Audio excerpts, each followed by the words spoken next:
Welcome to She Wrote Plays, new takes on works from a century ago by neglected women playwrights, talented writers whose theatrical contributions have been largely forgotten, but their feminist themes are still resonant today.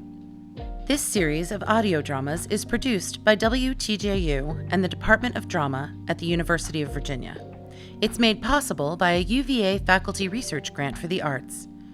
This season of She Wrote Plays features plays by Alice Gerstenberg, Rachel Crothers, May Miller, Susan Glassbell, and Mary Burrill.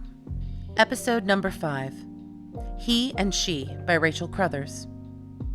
During the early 20th century, Rachel Crothers was by far the most successful female playwright, and one of the most successful playwrights, period.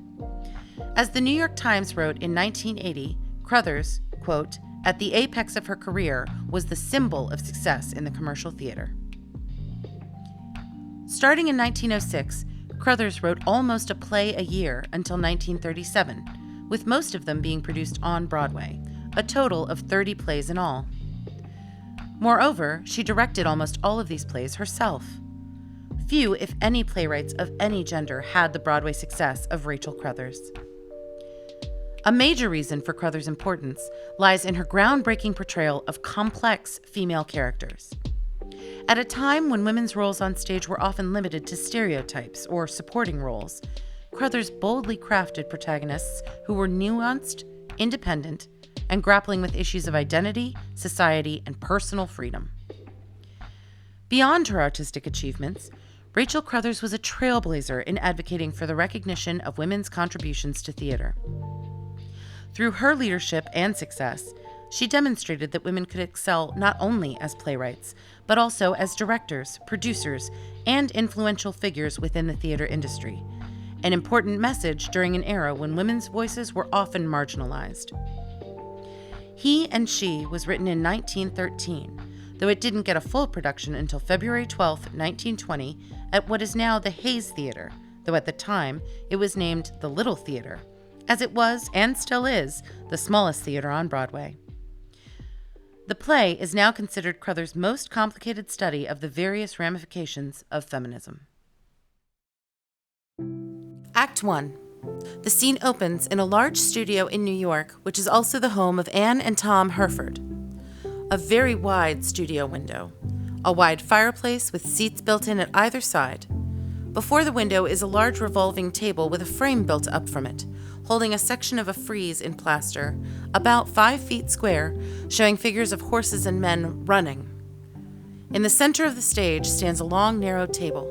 The table is covered with drawing materials and sketches. It's 5 o'clock on an afternoon in March. Keith Mackenzie, a slender young man wearing a long white but much soiled linen coat over his clothes, is bending over a table drawing on a large pad. He seems to be working very hard. Ruth Creel walks in and watches Keith for a moment. She's quite pretty, delicate and feminine. Keith doesn't see her, and she tiptoes over to right behind Keith.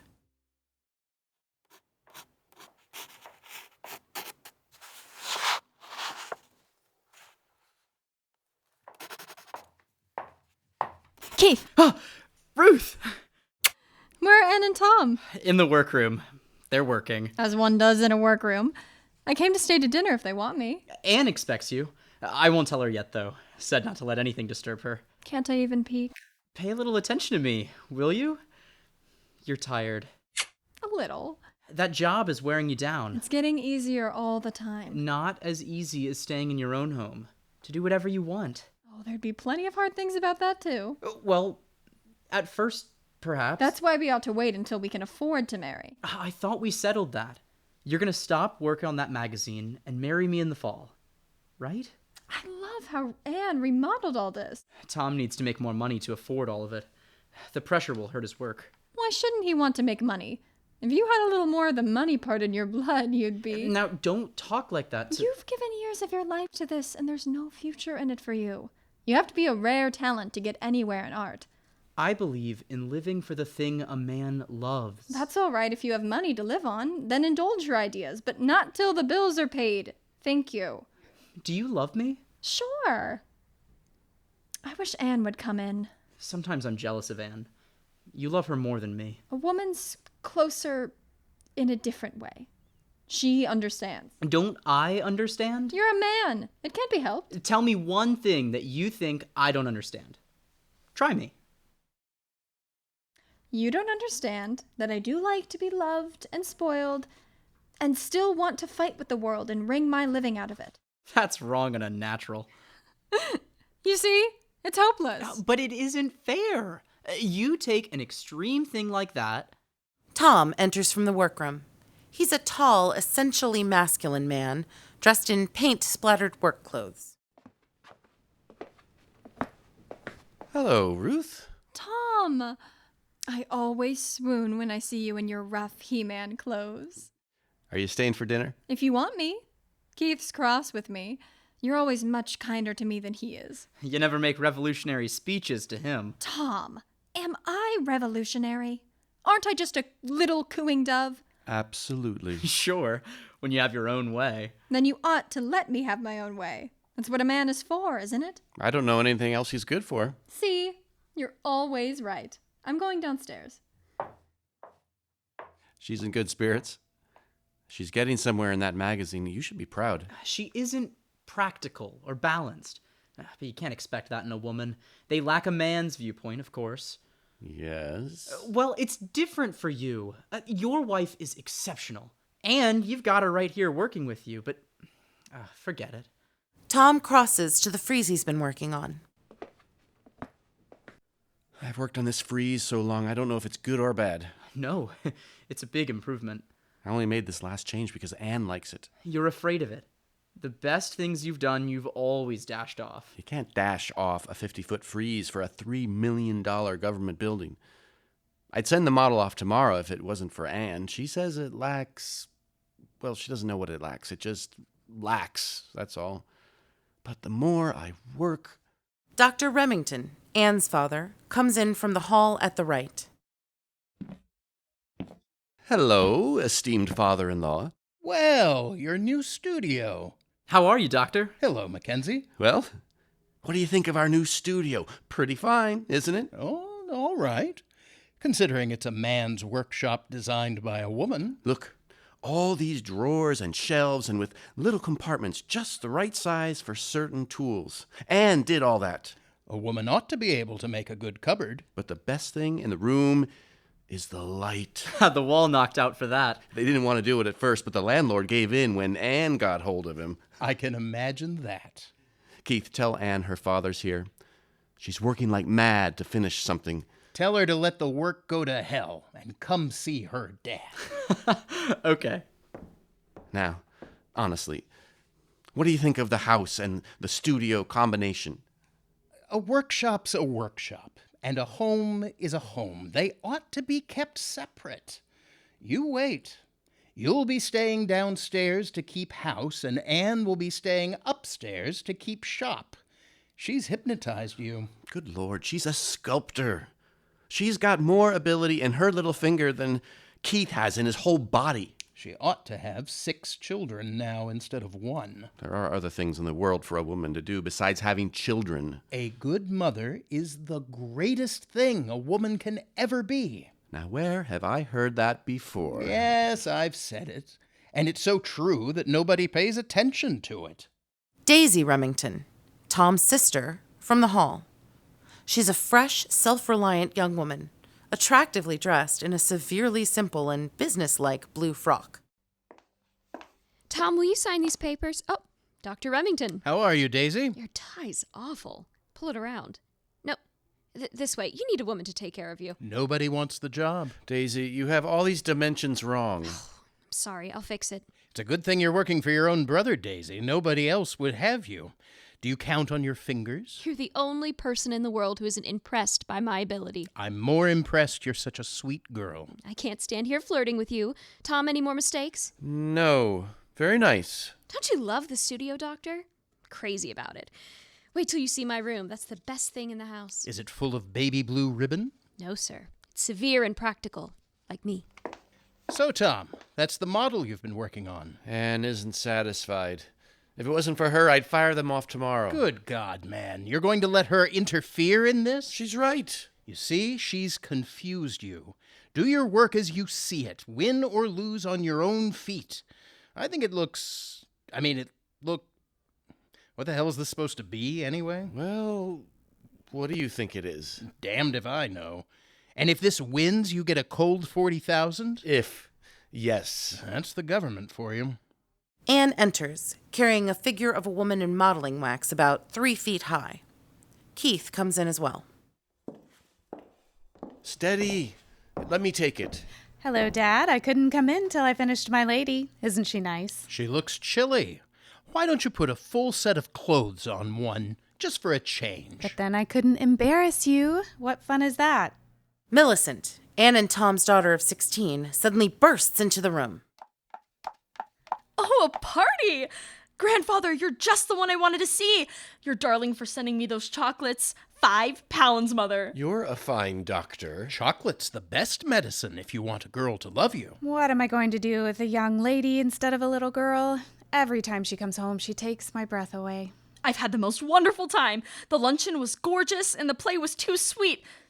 I think it's awful I have to go back to school tomorrow. Yes, it's a terrible trial. New York's so attractive now, and everybody's in town. Everybody who's anybody. What have you got in your ears? Earrings, of course. Where did you get them? Well, I didn't steal them. Take them out at once. All the girls wear them. I don't care. It's ridiculous for a girl of 16. 16 is old enough for anything. Time for me to see your new workroom. You will not wear your hair that way again either. Brush it out of your eyes. Look like a lady. Like a monkey. This town corrupts everyone. You'll do better back at school. Can't I stay over one more day? Not a minute. You said you'd take me to a play during vacation, and you didn't. I never had the time. Fanny's mother made the time. Fanny's mother doesn't work. I wish you didn't. I'm trying to do something which will mean much more to you in the future than going to matinees. I've never been to a hotel or any exciting place for tea in my life. You're awful to laugh, Daddy. I beg your pardon. See my pumps, Daddy? Aren't they sweet? The most beautiful things I ever saw. I love them, Mother. I'm glad. These are the highest heels I've ever had, and they're so lovely to walk in, but I need a new dress to show them off. Heaven forbid. You need to be in school, running and jumping and playing and growing into a stunning woman ready for anything. Ready for what? Ready for life, with strong bodies and fresh minds. That's the way I'd like to keep you. Well, I'm glad you're not regulating the laws, Mother. Daddy, make Mom take me to the play tomorrow. Your mother knows best about that sort of thing. Ah! I'm very unhappy! Poor kid. Couldn't you... This is the time in her life when she needs discipline and a healthy routine. The school comes nearer giving it to her than anything I can find.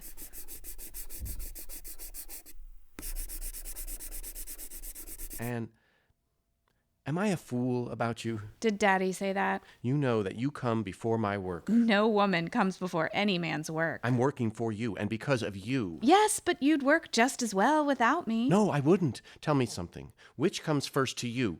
Me or your work? There isn't any first about it. My work is my work, and you are you. I want you to love me first and last, and work because you're clever, and because... Because you let me? Oh, you men.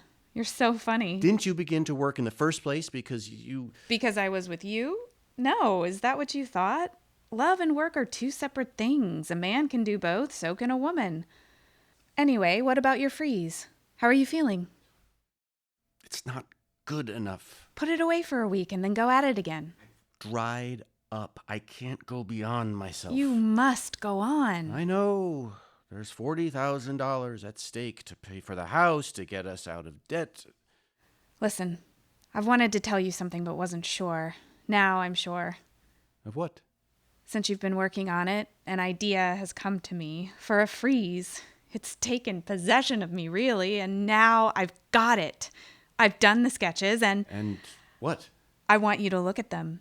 And if you think it's better than yours, I want you to use it, take it, and enter it as your freeze. Anne, really, I'm sure it's charming. It's not charming, it's big. There's something there, something alive. I offer it to you if you want it. I'm grateful, really, but I don't think so. Just look at my sketches. Well, where are they? Come on, they're down in my cupboard. No, don't come with me. I don't want you to explain anything. I want the whole idea to strike me fresh. In the second drawer of my cupboard. I'm going to tell you the truth now. If it's good, all right. If it's not, I expect you to take it. Like a man. May I see Anne now, Tom? Yes. Go on in. Hello! Finally. What's going on? Tom's worried. He isn't doing his best work. Poor Tom. I've asked him to look at something of mine and to use my idea if he thinks it's better than his. No man could possibly think a woman's ideal was bigger than his. Not Tom. He'll look at it honestly, and I'd put his judgment up against the whole world. Must be nice to love a man like that. To actually believe he knows more than you do. I'm so sick of pretending to be impressed by a man's superior intelligence. Down at the magazine, I have to coax them by wheedling and flattering. Those are your weapons. Yes, and I hate them. I can't just say what I think. I have to smile and appeal. Can't even be my real self with Keith. You need to come to an understanding with him. What do you mean? You have to let him know who you are. I'm a coward. I don't want to hurt him. You haven't convinced him your work is necessary to your happiness. He wants a wife and a mother, but I don't want children. that's an awful thing to say. Why? I wouldn't be any good at it. I think children are adorable, okay? But not for me. Not if I want to work, and I do. I'm a mother and I work. It works beautifully. Yeah? Give it time. What does that mean? Oh, nothing. Tom has helped you. Keith never will. It's your own fault. How? You're too cute and cuddly looking. All Keith can see is the perfect feminine. Feminine. I'm sick of the word. I like pretty things to wear and I'm afraid of mice, but that doesn't mean I bow down to a man all my life. Hello, Ruth. Still pounding the men, I see. Why not? And here's some letters for you to sign. Daisy knocks all your arguments flat, Ruth. She's what you say a woman can't be. Calm, sensible, businesslike, no flattery or wheedling. Daisy thinks she's the only woman in the world who ought to work. I'm working because I have to. You both have men to fall back on. You don't need to work. The arguments about a woman are all silly. Everybody's terribly afraid she's going to hurt somebody if she grows an inch or does anything new. We never hear that a man should stop working because it interferes with his family. We despise a man if he doesn't use all the ability he has. But 2/3 of the women in the world aren't using their brains at all, are absolutely underdeveloped, living in a little treadmill circle because nothing else is expected of them. The more a woman knows, the more she's trained and disciplined to be a vital part of the world, the more she has to give to her children and husband. Tom knows it. And that's why he wants me to do what I'm doing. He lets you do it because you're with him. That's all. Our marriage is the natural relation between men and women. It's never been put to the test. I'll bet that if it ever comes to an issue, he'll smash up your work like that. I'll take that bet. Shake. What are you betting? Lunch. At the most expensive place in town. I'll finally get a good meal. Well, don't count on it. Ruth, if you didn't have Keith, I'd like to see you. Sitting alone in your glorious independence, a lonely, dried-up old maid. Did I hear my name defamed? Just extolling your many virtues. Oh, what are they? Want to make sure I keep them. Ruth's going to be here for dinner. Won't you stay too? Thank you. I'd love to. I'll show Daddy the rest of the house. Ruth, you didn't mean everything you said a while ago, did you? I need to beautify myself for supper. Going downstairs? Yeah? Are you? In a minute, I have to ask Keith about some dimensions. I'm sure you do. What does she mean? Keith, look at this. Tom says that I have it all wrong. Sure. What is it? You still make figures like a woman, Daisy. Despite everyone's apparent assumption, I actually am a woman. Doesn't Ruth look tired tonight? Hard day in the office. Damned office. Business is a curse for women. What if they can't help it? Oh, I didn't mean you. You're strong and independent. You don't care anything for men and you like your own way. You're the wisest man I know. Are you laughing at me? I am. Everything's always all right with you, isn't it? You're always cheerful. Sometimes you have to be when nobody gives a damn if you're not. The thing I like about you most is that I understand you.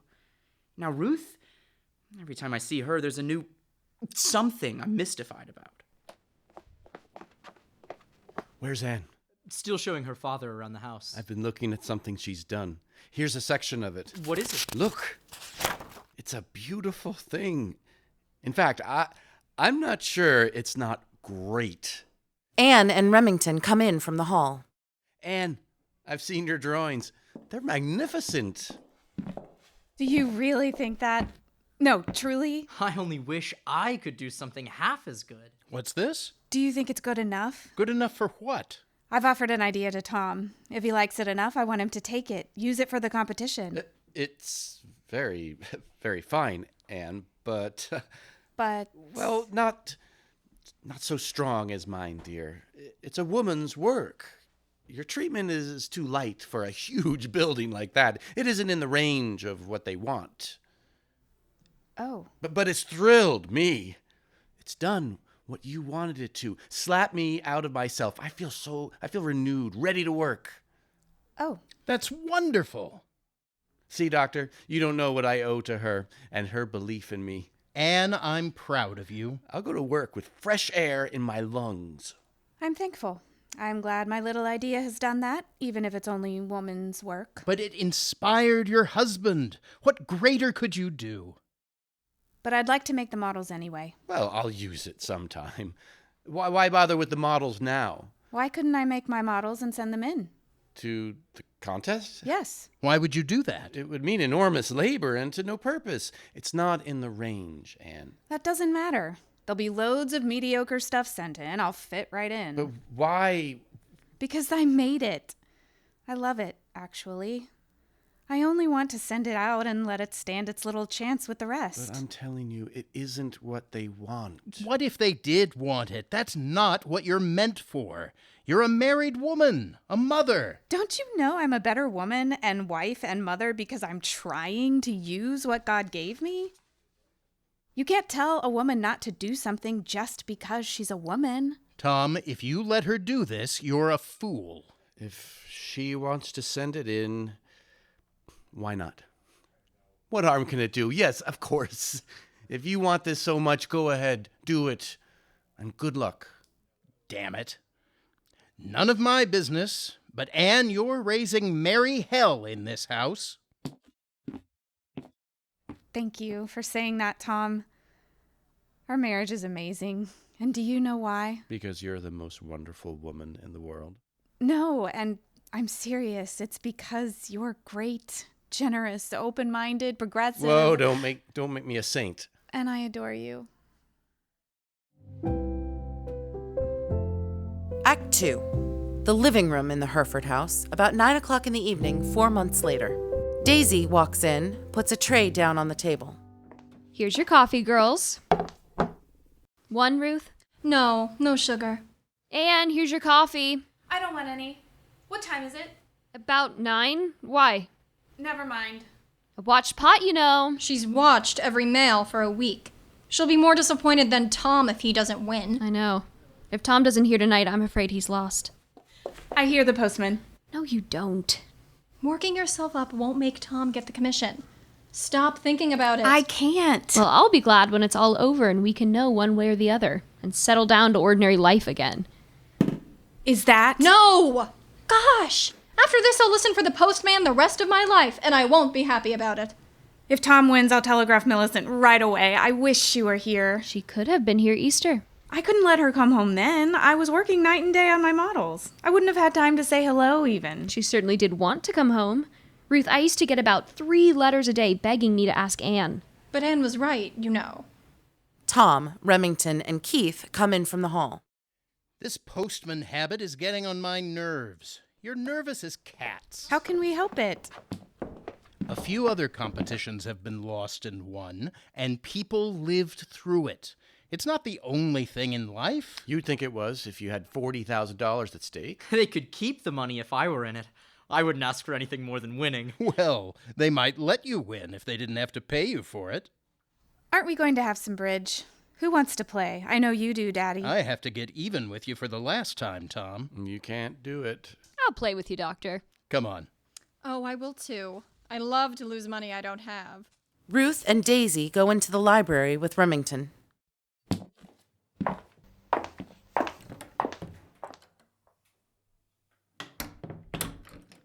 Coming? You go on. I want to look at the paper a minute. Now don't stay out here and listen and wait. Let's stop for tonight. I'll be with you in 2 minutes. Anyway, tonight doesn't necessarily decide it. They could still be deliberating. You don't need to care so much. Your dad's right. People win, people lose all the time. Either way, you carry on. I think it's over. You're wrong. It isn't lost yet, and I won't give up till I have to. Go on, Keith. I'll be in. My God, they're calling for a snowstorm tomorrow? Don't stay out here alone. I need the money. And I've been fool enough to let myself count on it. I've been trying to bluff it for Anne's sake. I wake in a cold sweat and can't throw it off. Whether you win or lose, you've got a talent that... I wish to God everyone would stop consoling me. The doctor's the only one I can stand to be around. He gives it to me straight. Will you get in there, Tom? If just for Anne. All right. Poor Anne. If Tom doesn't win, it'll kill her. Poor Anne? She's so proud of him. She wants to look up to him in everything. She'll have plenty to look up to, whether he wins or not. She wants him to be strong and successful. I suppose you'd like me to be strong and successful. I'd like you to be ambitious. You're changed, you know? You used to be perfectly satisfied with me. Then you got that damn job. I started work because I had to. No man to take care of me. And now that I love it, now that I see what life can be, you ask me to throw it all away. But I can take care of you now. Listen, Keith. Something's happened.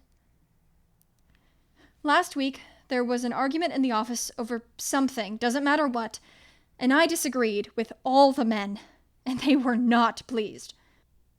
So, of course, I was sent for by the editor-in-chief.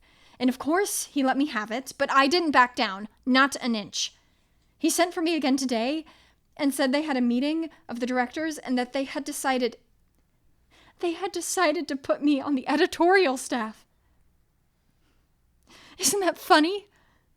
Did you accept? Of course. It means more to you than I do.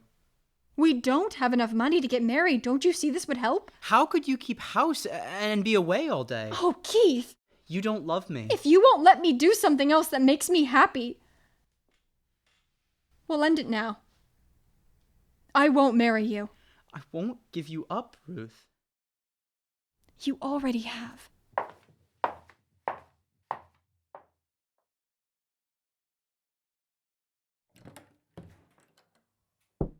Can I come in? I can't stop you, can I? Bite my head off. I guess you and Ruth have been discussing the modern woman. You all think you're such superior beings. Of course. You do. You're just as bad as the rest of them. Worse, the minute a woman makes enough to buy the clothes on her back, she thinks she and God Almighty are running the earth, and the men are just little insects crawling around. Look at you. You've cut men out entirely, and you think you're too smart to marry one. Now, don't you? Isn't that the reason? Don't bully me. Say it to Ruth. Business for women. It spoils every one of you. Why aren't you in a home of your own instead of hustling for your bread and butter? It's because you're too conceited. You amuse me. Well, it's all I'm good for. There's a button off your coat. God, it looks horrid. You lost it, I guess. It's in my pocket. Here, I'll sew it on for you. Never mind. I'll do it Sunday. Come here. You have to take off your coat. It's bad luck to sew anything on you. Oh, is that true? Take it off. The lining's ripped too. Yeah, well, Are these your stitches? what's the matter with them? Looks like carpet thread. See, I'll just draw this together, and that'll be all right. How are you so handy with a needle? I thought you were all business. When I have to be. Does every female want to work now? I don't know. I'll bet there are lots of women taking care of themselves, putting up the bluff of being independent and happy, who would be glad to live in a little flat and do their own work, and be there when their man comes home. Wouldn't you think Ruth would like that better than the office? No. You can't ask Ruth to give up her work. She's better in her work than you are in yours. She'll go further, and if you make her stop, she'd hate you someday for holding her back. It's a hard thing to say, but it's the truth. You mean I'm a failure? No, I don't mean that, Keith. I work. Gosh, how I work. But I'll never... Why haven't I got what Anne has? She sent models off for this freeze that any man would be proud to send. Why couldn't I? Seems kind of mixed up and unfair, doesn't it? I work like a dog and never get anywhere. I'll never have the home I'm working for. That's all I want. A home. I'll never have that now. I'm done for. Stop that. You're not. There are many women in the world who could love you. Some women might think that the way you work and your honesty and loyalty are the greatest things a man can have. That kind of woman is a thing of the past. No, they're not. They're lying around thick. The trouble is, a woman can't ask. Even if a man is, and she knows she can make him happy, she can't ask him because she's a woman. I never expected to hear you say a thing like that. Yeah, I'm not the marrying kind. Here's your coat. Thanks. You'd never give up work and marry a man on a small salary? You make me laugh. You're so... I don't know. Women are funny things. Oh, we're funny, all right. There's only one thing on earth funnier. What? Men. I want the glasses I left in my coat. They're in the hall. I'll get them. No, I will. Stay! I need to answer the phone anyway. What's the matter with you? I don't know. Ruth. She won't marry me unless she goes on working. She's right, too. You're on her side? I'm on all sides, according to the case. Let Ruth alone. She's not for you. Open your eyes and look around. There are always other women. No, not for me. Don't be a damn fool, Mackenzie. What do you mean? Look at Daisy, for instance. Daisy? Just a little professional advice. Now it's up to you. That was long distance. They telephoned from the school. Millicent is gone. Gone? Gone where? Left school suddenly tonight without saying a word to anyone. As soon as they found out, they phoned the station, and she bought a ticket for New York and is taking the train. What train? The one that gets here at 9 o'clock. It's 10 minutes to 9 now. Too late to go and meet her. It will take at least 20 minutes to get to the house. Should I tell Anne? No, wait. No use frightening Anne before the child gets here. Do you think she's coming home? Where else would she go? The mail, it's just come. It's Tom's letter. And he's got it. What is it? Look, it's come. I don't believe it. Here's the mail. It's on top.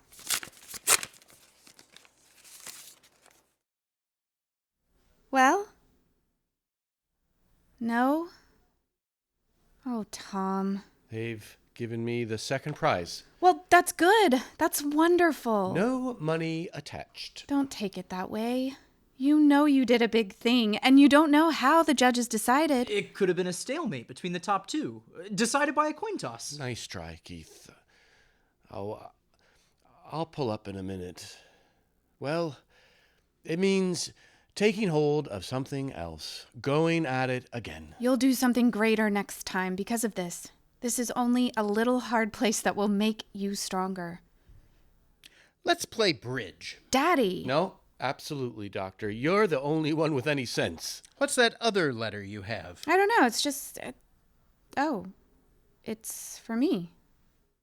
Well, open it.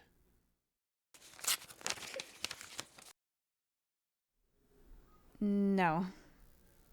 It can't be. What? They've given the commission to me. What? Tom, look. Read it. Is that what it says? Yes.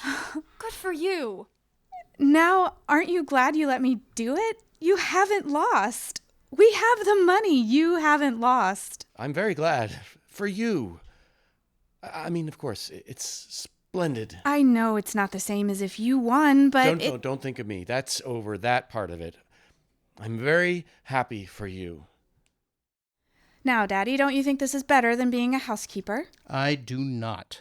Oh, Be a dear father and say you're glad. I'd rather you'd failed 1,000 times. That's a horrible thing to say. I'm an old man. I know women better than you know yourselves. Who cares whether you make statues or write books? Men can do all that and are better at it. But the one thing we can't do is to bear children and take care of them. Why in God's name don't you women stick to your own job and make it a success? No, I'm not proud of you. You've interfered with your husband's business. I said you'd raise merry hell, and you have. That's enough, Doctor. My God, Tom, if you'd stood on your own feet and kept your business in your own hands, you'd have won this thing. And be a man Anne could be proud of. I am proud of him. Anne got it because she sent in a better model than I did. That's all there is to it. I'm going to play bridge. Come on. At least Tom is glad I got it. He's stung to the quick. You've humiliated him. I can't understand why you feel this way about it. I'm proud of you, Anne. You've done a great thing. Right, Daisy? Yes. But I'm awfully sorry for Tom. Let's play bridge. What's the matter with them all, Keith? I don't know. I don't know anything. I'm sorry, Anne. I didn't mean to be nasty. Oh, it doesn't matter. Yes, it does matter. I wouldn't hurt you for the world. You've always fought me. You've never thought I had any right to work, never believed I had any ability. Now that I've proved I have, why can't you acknowledge it? Anne, this is a dangerous moment in your life. Tom's beaten, knocked out. You did it. He can't stand it. Don't tell me you're still arguing. Aren't we ever going to play bridge? I'm going to smoke a cigar. A good cigar is about the only thing you can count on these days.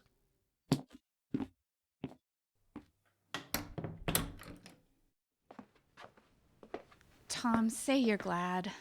Say you're glad and mean it. I am. Truly. It all happened so... I'm still in shock, I think.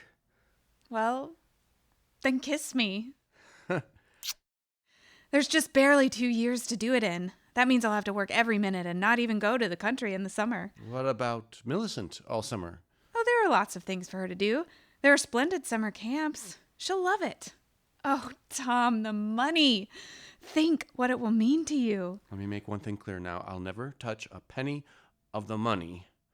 What are you talking about? That's your money. Put it away for yourself. That's ridiculous. Ridiculous, fine, but that's understood about the money. We won't discuss it. Well, we will discuss it. Why shouldn't you use my money as well as I use yours? Because I should take care of you, not the other way around. You don't need to work another day. You're doing it because you want to, and that's fine. I'm working because I've got to. It's my responsibility. If you were alone, it would be a different thing. But I'm here, and so as long as I am, I'll earn what keeps us going. After all these years of pulling together, now that I've done something, isn't it a good thing I got the commission? To have it known that I failed, but my wife succeeded? But you taught me, helped me, pushed me on. What's changed? I was a fool. I didn't see what it would lead to. It's taking you away from everything else. Your ambition will carry you away till the home, and Millicent and I are nothing to you. Don't you know that you and Millicent come before everything to me? No, I don't know that. I've just seen it. You're getting rid of Millicent because you don't want her to interfere with your work. No, that's You're not. sending her away in the summer. I don't like it. She's got to be with you. I want you to keep her with you. But that's impossible. You know that. If I stop work now, I might as well give up the freeze entirely. Then give it up. Don't make me think you're just like every other man. I am a man. You're my wife. And Millicent's our daughter. Unless you come back to the things a woman's always had to and always will, we can't go on. Don't ask me to give up my work. If you don't stop because I ask, then I say you must. No. I've been given a commission because I'm the best person for the job. I'm going to complete it. Hi, Mom. Hi, Dad. What's new? Millicent? What are you doing here? I live here. Why aren't you at school? Are you sick? Nope. Feel fine. Well, then you're going right back tomorrow. Nope. I won't. Of course you will. What's this about? I won't go back, and you can't make me. Now, see here. I will not! I'm quite exhausted. I'm going to bed. Millicent! Act 3. A half hour later. Ruth is writing at the desk. After a moment, Daisy comes in from the hall. Where's Millicent? I just tucked her into bed. Have you found out why she came? No, but it wasn't for nothing, I'm sure. And we'll send her right back. I don't know. Millicent seems to have some very positive ideas of her own. It's awful for Anne to be this upset now when she's got this gigantic work. I wish the damn freeze was in hell. And that Anne had nothing to do but take care of Tom and Millicent. Daisy! I mean it. I tell you, it's not possible for a man and woman to love each other and live together and be happy unless the man is it. Ye gods! Speak of the Dark Ages! You ought to live in a harem! Don't try analyzing me, Ruth. You're way off. More arguing. I might as well be in Congress. How's Millicent? Just a little worked up and excited. Why do you think she came home? I don't know. Unless she has a boy in her head. No, not yet. She's 16. You can't choke it off to save your life. She's a baby! Were you a baby at 16? Oh my god, this is serious.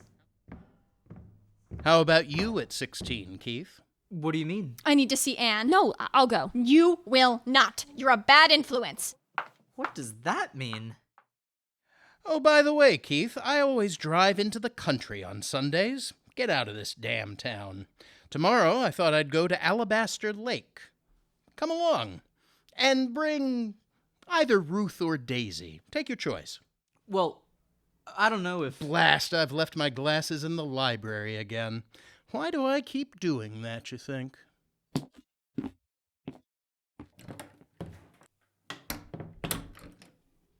Alabaster Lake. Have you been there? Of course. It's nice. Yes, that's exactly what it is. Nice. It's, nice. Would it bore you to go, Daisy? Well, no, but I'm sure Ruth... Ruth doesn't like that kind of thing. What kind of thing? Oh, driving, lakes, roads, driving on roads, going to lakes. But if you ask her nicely, I'm sure... Ruth told me tonight that it's all over. She didn't mean it. Would you want to go tomorrow? To the lake? I mean, it is, Nice. Oh, I know you wouldn't. You're too practical. Driving through the country, looking at a lake, lunching at some nice little out-of-the-way place. It's a little silly. Yes. I don't like anything but being shut up in my house all day, pounding at my typewriter and splitting my head to get the bills straight. To actually go off with a man for a whole day and have a little fun like any other woman would be too unheard of. Of course, I couldn't do anything as silly as that. Well, I wouldn't be any fun anyway. I mean, you'd be thinking of Ruth, and I'd sit there like a stick. The sensible, practical, dignified woman who couldn't possibly be interesting and fascinating because no man could possibly take the trouble to find out how devilish and alluring and altogether exciting I might be if I had the chance.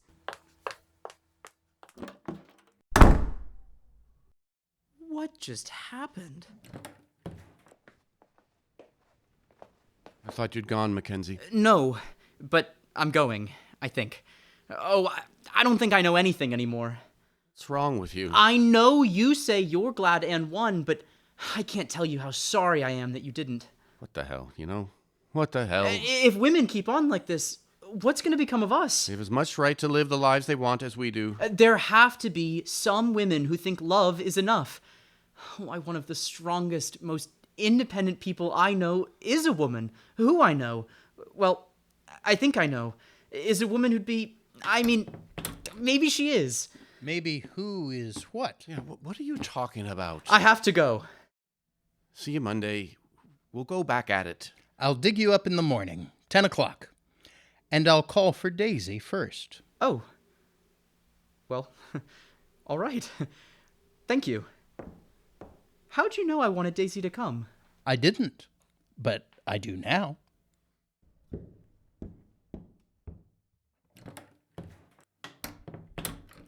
Well, how's Millicent? She's not sick. Nervous as a witch. She's got something on her mind. Like what? I don't think she's committed murder. But she's got a mind, you know. There's no reason why she shouldn't have something on it. Well, I don't know what to do with her. Anne says she needs to go back to school. Not in this state of mind. You better persuade Anne that's not the best thing. Persuade Anne? Hardly. If you think Millicent shouldn't go back to school, you tell Anne. Tell her those are your orders as a doctor. I won't. You tell her those were your orders. I don't give orders to Anne. Why don't you then? She likes it. Oh, hell. Anne's a strong woman, but she expects you to be stronger. She wants you to be. I'll never even ask Anne again to do a thing she doesn't want to do, much less tell her she's got to. Of all the women I ever knew, Anne respects firmness more than anything. Did it never occur to you that she doesn't expect you to give up? That she just takes the bit in her teeth to see how strong you are? Don't disappoint her by being weak. Disappoint nothing. I've made a fool of myself tonight by telling her I wouldn't touch the money. She understands you meant what you said, doesn't she? That isn't it. I made a mess of it. I made her think I went at it the wrong way. I've made her think I'm jealous because she got this thing. Aren't you? No. To let her help me for years and turn like a dog when she gets there, I tell you, it's something else. Something hit me tonight when I opened that letter and she saw that she got it. Something sort of gave way under my feet. Of course. No, not of course. It was a new thing. I couldn't get a grip of myself. I tried, but I couldn't. Instead of saying, Anne, you've done a big thing and I'm proud of it, I couldn't say it. And I said things that I saw it in her face, the disappointment, but I couldn't stop. She's got something in her that I haven't. She's more original. She's more bold. This thing will make her. Oh, nonsense. This one thing she did is not going to set the world on fire. I don't want to drag her back, but she seems gone somehow. Gone away from me. I love her. Well, of course you do, Tom. When I say you're jealous, I only mean the natural instincts of the man have broken out. You've been trying to hide 'em for years, and it took this thing to wake 'em up. I'm afraid your arguments all date back to the time of Noah's Ark, Doctor. You and Noah and all the rest of us are just the same. We cover it up and fool ourselves, but when the crisis comes, we get up and fight with all the barbaric fight in us. Don't be afraid of being stubborn. It's only your weakness she'll despise. Well, Daddy, what do you say about Millicent? She's run down. She needs rest. Seriously? No, not seriously. But my advice is that you let her stay home for a while. Nonsense. If there's nothing wrong with her, it would be the worst thing in the world to give in to her. You must decide for yourself, both of you. I'll go up and see her again after a while and check on her.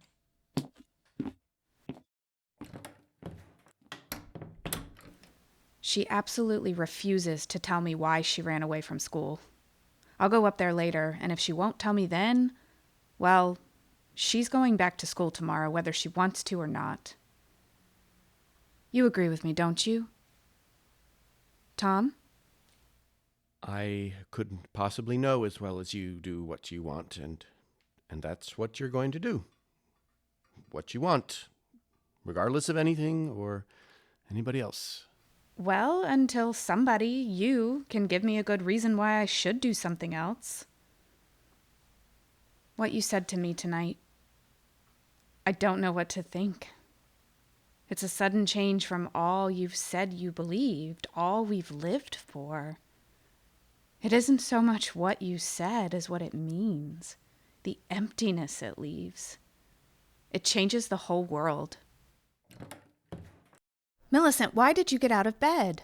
I couldn't sleep. You need rest tonight. Go on back. In a minute. I want to stay down here just a few minutes. It's so quiet upstairs I couldn't sleep. I'm used to the girls in the dorm. You'll catch cold. Mother, I'm roasting. Oh, Millicent, what shall I do with you? Is that what you and Daddy were talking about? What did Grandfather say? I don't care what he says. I'm not going back to school. You're on my side, aren't you, Daddy? Whatever your mother says is right. Why do you give in to her so much? Daisy told me that Mother got the big contract instead of you. Is that true? Yes, it's quite true. That's perfectly horrid, Mother. Why should they give it to you? Daddy ought to have it. People will think it's funny that you got it and Daddy didn't. You should go to bed, Millicent. Is he hurt because you got it? Please go up and get some rest. Will you come and sleep with me? Of course not. I don't want to be alone. Come now. What have you decided about school? I'll tell you in the morning. I won't go up till you tell me. Millicent, Just sit down and talk a minute. it's late. I won't go back to school. You make it so hard for me.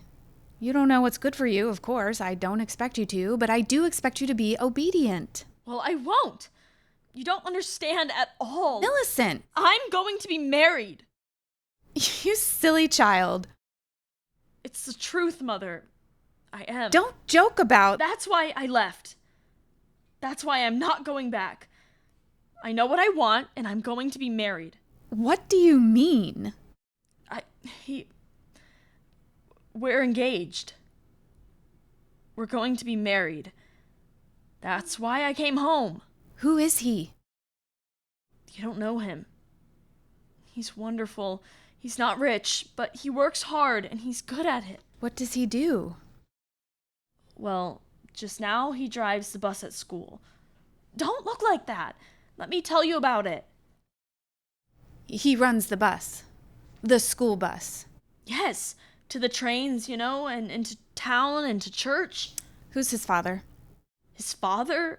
I don't know. I've never met his father. What's his name? His father's name? I don't know. What's the boy's name? Willie Kern. How does he happen to run a bus? I don't know. And what did he do before that? He ran another bus. Just because he's poor and drives a bus is no reason you should act this way. He's going to do something else. He's going to come to New York and get a different position. And we're going to be married as soon as he gets his position. And I came home to tell you, so I told you. Good night, I'm going to bed. You know this is impossible. It isn't impossible. I love him better than you or Daddy or anybody in the world, and I'm going to marry him. Stop! How any child of mine could even speak to such a boy? How is it possible that a girl brought up as you've been... I can't believe it. How can I tell your father? I don't know what he'll do. Millicent, if you promise to give this up, I won't say a word to your father. No, I'm going to bed. You will never see this boy again. Never speak to him, never write to him. I'll send you away where he'll never know. You won't. He loves me. Now He understands listen. me. That vacation, when you wouldn't let me come home, all the other girls had gone, and he was so kind to me. And Miss Lawrence let me go with him to town every day for the mail. Alone with him? He knew how lonely I was, and we got engaged that vacation. You wouldn't let me come home. Why didn't you tell me this when you said you wanted to come home? You knew I'd be lonely by myself at school. I was the only one that didn't go home. And you didn't care. It was after all that I fell in love. I'm sorry. Really. Millicent. It's all right now. It turned out for the best, see? You'll like him. He's so handsome and so nice. You don't know how nice he is, Mother. Really? Tell me. Why is he so nice?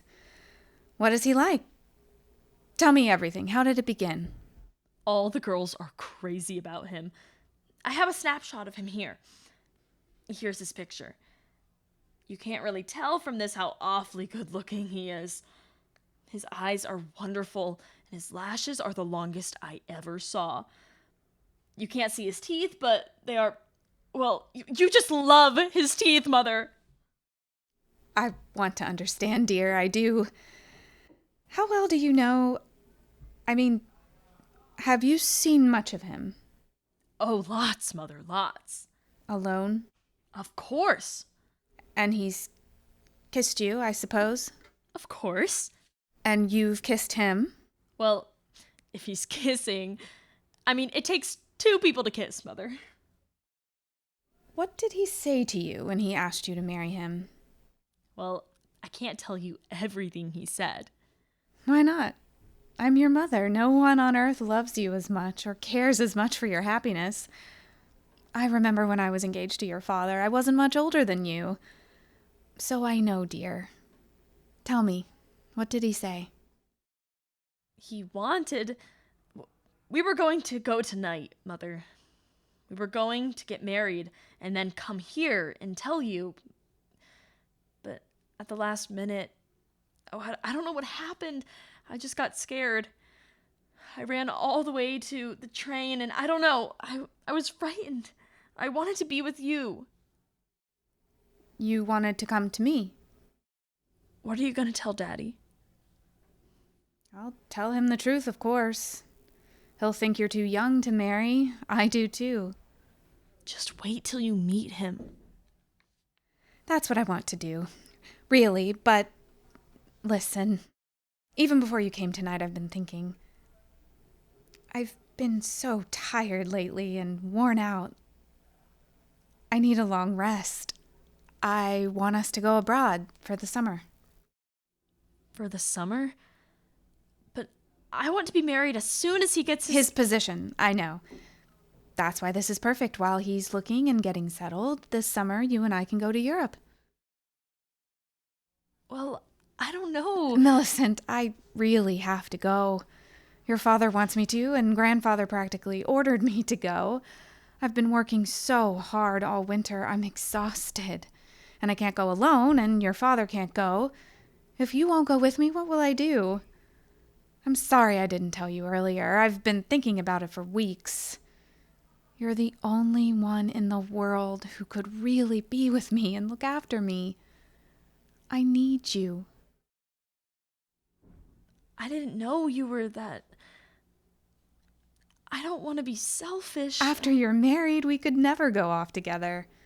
It may be our last chance to have a real adventure. Just you and I.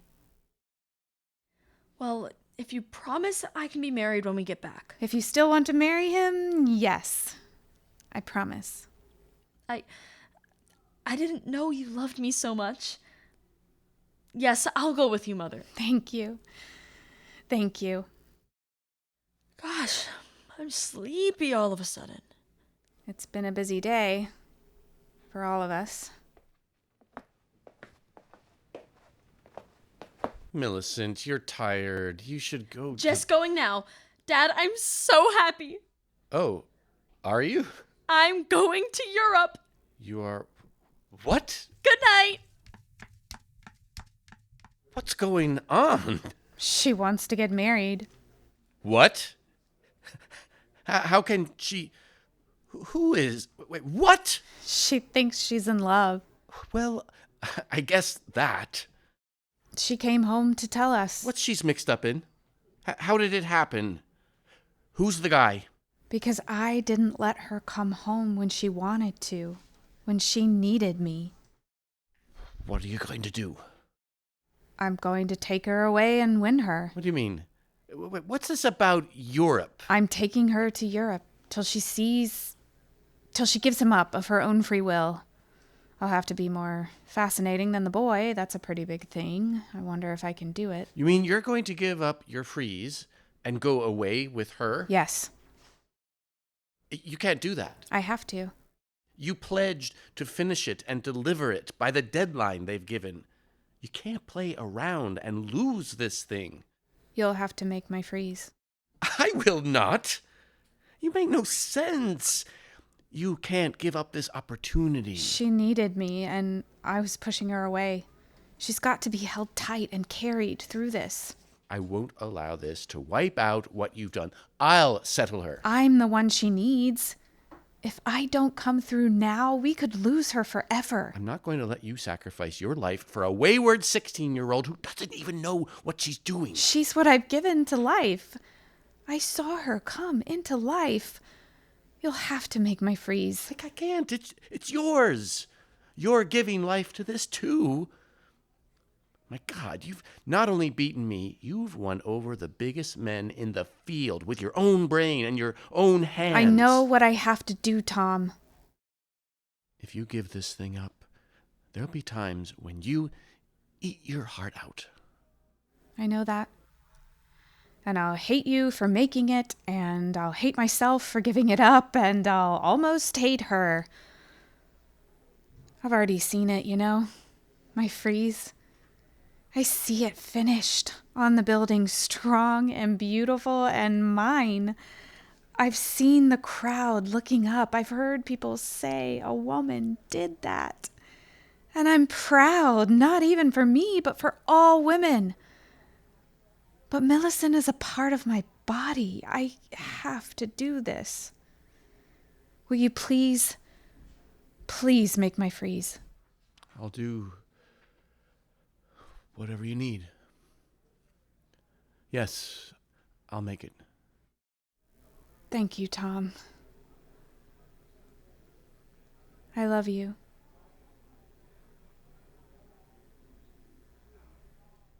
That's settled then. Let's go to bed.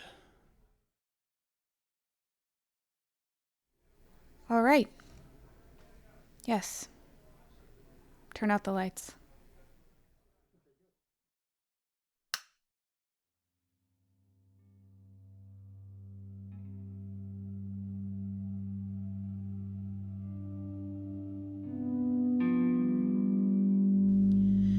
You've been listening to He and She by Rachel Crothers. In this production, Anne was played by Elizabeth Rose, Tom was played by Mark McLean, Keith was played by Sean Miller, Ruth was played by Regan Baruch, Dr. Remington was played by James Scales, Daisy was played by Evelyn Gary, and Millicent was played by Abby Pasquinelli. He and She was adapted and directed by Doug Grissom and recorded at the WTJU studios with sound design by Louis Reining. The recording engineer for all plays is Louis Reining. The executive producer of She Wrote Plays is Nathan Moore, and I'm Mandy Schuker. Music in this episode by Blue Dot Sessions. You can hear all the plays in this series at shewroteplays.org.